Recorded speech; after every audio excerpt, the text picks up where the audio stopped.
False flag operations distract and unify people against an invisible enemy in order for the government to push through their hidden agenda. Globalization, control of oil, suspension of civil liberties, so they can have more control over you. Fear is their game. Don't be afraid anymore. It's time for liberals, conservatives, independents to join together as Americans and make your voice heard.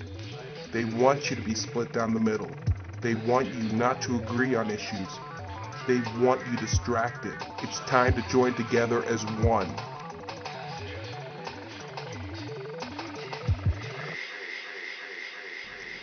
Leading up to the Iraq War, the administration spent months scaring the American public into believing that Saddam Hussein had weapons of mass destruction.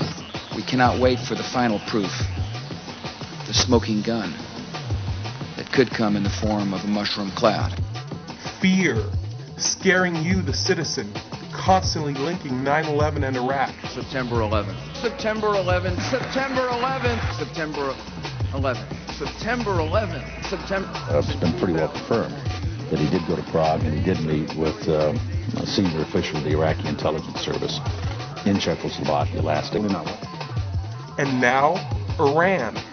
In the past year, we've seen an escalated attempt by the administration to scare the American public into thinking Iran is a threat to our security. Look out for another false flag operation to distract the public, to convince the public we should go fight Iran. And if such event occurs, look to see if other mock drills were taking place during the same time. During the 9/11 attacks and the London bombings, similar exercises were going on the day of the attacks. Ask questions, demand answers, and ask yourself, who benefits?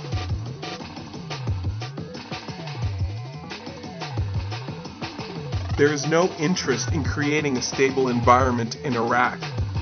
The Pentagon has lost track of guns and ammunition. Where have they gone? Whose hands are they falling into? They want disorder and chaos as a distraction. Look for this conflict to go on for years. Look for us to keep bases in Iraq under the pretext of security and national interest. And ask yourself, who benefits? Organize that. So what happened in 2005 was ExxonMobil achieved a record profit of $35 billion. Now, it almost seems like way too much money to even know what the hell it means. But we had an economist make an estimate for us that $7 billion of that $35 billion was simply because of the market conditions created by this war. Under the pretext of security and fear of being attacked, look for the government to suspend your freedom of speech, your right to assemble, protection from illegal searches and seizures. Look for the government to ask you, law-abiding citizens, to turn in your guns, your right to bear arms.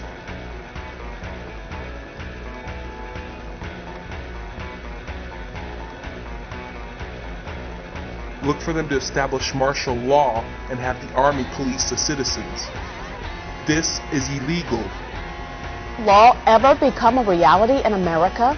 Some fear any nuclear, biological, or chemical attack on U.S. territory might trigger just that. And as KSLA News 12's Jeff Farrell discovered, the clergy would help the government with potentially their biggest problem, us. Remember, ask yourself, who benefits? Their biggest problem, us. If you follow the markets, and you should, you will find increasing talk of housing foreclosures and banks calling in loans. Simply put, people who couldn't afford a loan, receiving too much credit, are now being asked to pay their debt, pressuring homeowners to foreclose. And the same people who built the houses buy back the houses for pennies on the dollar. When all is said and done, a small elite regain control of the property and start the cycle over again. This leads to a weaker dollar, the realization of a North American Union, and an overall global economy. Always ask yourself who benefits. The truth is, I hope I'm wrong. I look for the good in people.